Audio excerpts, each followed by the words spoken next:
boo fa waree dem yenn risques yi doo ko jël donc peut-être par mesure de prudence par mesure de sécurité moo tax mu choisir jël li nga xam ne moom mooy parrainage parlementaire alors def voilà mandataire bi ñëw ñu bàyyi ko.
C'est bon, hein? Ni, hein? Sidi Bara Fall, mandataire candidate Madame Aminata Touré. Et la première chose que je peux vous dire, c'est que je sors d'ici dégoûté. La première raison, c'est que tout le travail qui a été fait dans la région de Saint-Louis n'a pas été pris en compte. Donc on peut dire que pour la candidate Mimi Touré, c'est 0 parrain dans la région de Saint-Louis, alors qu'on a effectué un travail colossal dans la région. La seule explication qu'ils ont eu à nous donner, après avoir sorti le fichier, les noms des parrains et tout, ils nous disent que nous avons omis de mettre le nom Saint-Louis à droite de la fiche. Donc on nous a comptabilisé 0 parrain au niveau de Saint-Louis. L'autre chose qu'on te dit et que vous ne pouvez vérifier nulle part, c'est qu'il y a 10 000 et quelques non inscrits au fichier électoral. Je pense que ça, ce n'est pas du sérieux. 10 000 électeurs non inscrits. Madame Aminata Touré a été ministre de la Justice, elle a été présidente d'institution, elle a été Premier ministre. Elle a dirigé 2 campagnes de parrainage. 10 000 et quelques non inscrits sur le fichier, ça, sincèrement, je reste sans parole. La troisième chose, c'est les doublons externes. On nous dit qu'on a eu 19 000 doublons externes, 19 000 et quelques. C'est pourquoi je vous dis que je sors dégoûté parce que ça, c'est du sérieux. C'est l'avenir du Sénégal qui est en jeu. Les enjeux sont très grands. Ces élections-là, ça représente l'avenir de la nation sénégalaise. Et je pense que pour le contrôle des parrainages, vous ne pouvez pas venir avec des parrains, un travail qui a été fait pendant des mois au niveau de la région de Saint-Louis. Les noms de ceux qui ont parrainé figurent sur la fiche, lisible, vous le voyez, mais vous dites que vous avez omis de mettre Saint-Louis. Alors, si on a omis de mettre Saint-Louis, comment ils ont fait pour nous sortir cette fiche où il y a exactement le nom de nos parrains au niveau de Saint-Louis? Et toute une région nous a été annulée. Pour le compte de Mme Aminata Touré, donc c'est 0 à Saint-Louis. Pour le compte de Mme Aminata Touré, c'est 10 000 et quelques non inscrits sur le fichier électoral. Et sans aucune explication. Sans aucune explication. Et ça, je le dénonce. Le Sénégal mérite mieux. Notre démocratie mérite mieux. Ce pays mérite mieux. Maintenant, on va s'atteler à la tâche pour, encore une fois de plus, venir régulariser ce que nous avons. Mais je vous dis très sincèrement que je suis dégoûté. Parce que c'est du travail de longue haleine. Des personnes se sont investies pendant des mois et des gens compétents. Des gens roués à la tâche politique.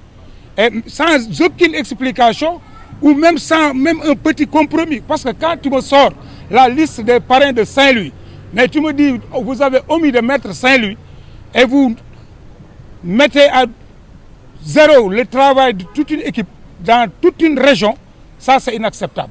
Et je le dénonce vigoureusement. Maintenant, à l'impossible, nul n'est tenu. On ne peut rien faire parce que face à ces ces actes-là, vous ne pouvez rien faire sinon venir devant vous journalistes, vous expliquer effectivement ce qui se passe.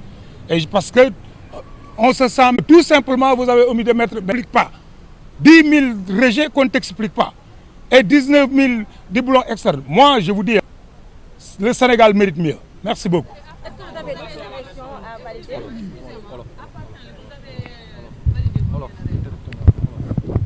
Je sais même pas. Je sais même pas. Ce qui est important, c'est que les régions, il y a à compléter. Et de ce que je vous dis là, nous avons fait le maximum. Sidi Bara Fall. Non, validez wu ma cette région. Non. Waaw, le compte n'est pas bon, mais validez wu ma cette région. Parce que mënu ma valider sax cette région par rapport ak li ñu ma def. Loolu moom sax mënul nekk dans les chiffres. Merci beaucoup. Sidi Bara Fall, mandataire madame Aminata Touré. Li ma leen mën a wax mooy sentiment de dégoût laa génne fii parce que élection présidentielle du affaire u caaxaan. Élection présidentielle pour ëllëgu réew mi la. Élection présidentielle bu ñu ko dee def dañu war a fexe ba instruments yi ñuy utiliser yëpp mu nekk ay instruments yoo xamante ni dafay nekk à la hauteur de l'événement maanaam li mbir mi tollool ñu utiliser instruments yoo xamante ni dafay tolloog moom. Fii jëlee naa fi ñetti xibaar yoo xamante ni amuma ci benn bu ma comprendre bi ci njëkk nag mooy bu région de Saint-Louis. Région de Saint-Louis ñun ñu ngi ñu fa affiché 0. Pourquoi? Parce que génne nañ fiche bi ngay gis nit ñi nga xamante ni pare nañ leen Aminata Touré à Saint-Louis ñu nekk des milliers mais ñu ni la non da ngeen a fàtte bind Saint-Louis à droite te bu ñu tapé ñoom Saint-Louis gis suñu ay pare mais nee nañ ci fichier bi ñun Saint-Louis dañ ko fàtte bind mais nañ waxante li fi nekk élection yi du ay élection wu caaxaan liggéey dans toute une région de Saint-Louis ñun nasaxal ko parce que nee nañ la amuloo benn dafa am benn turu Saint-Louis boo fàtte te boo ñoom bu ñu bëggee génne Saint-Louis bi génne ko donc 0 à Saint-Louis moom la Aminata Touré récolte beneen bi ci des sans explication dañu lay wax ni la am nga 10 000 et quelques parrainages yoo xamante ni nekkuñu ci fichier électoral mais Aminata Touré c'est pas n'importe qui elle a été ministre de la justice premier ministre président d'institution mais waxuma dara sax mais campagne bii ñuy def 2019 ak 2022 moo ko yoraloon le président Macky Sall donc xam na lan mooy élection lan mooy parrainage nga ni 10 000 te 10 000 yi dañ la koy bindal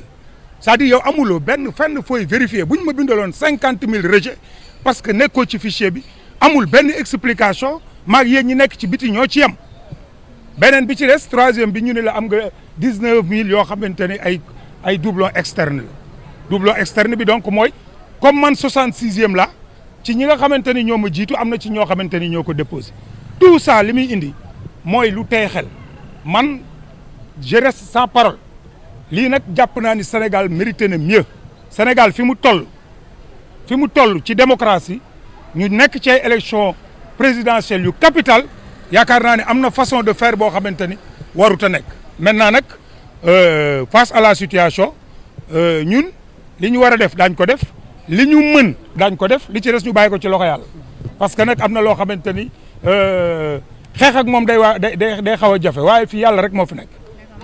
Merci beaucoup. Je sais même pas. Voilà dégg ngeen ki nga xamante ni moom mooy mandataire Aminata Touré voilà dégg ngeen kàddu yi mu am ak sentiment de détresse bi nga xam ne yëg na ko.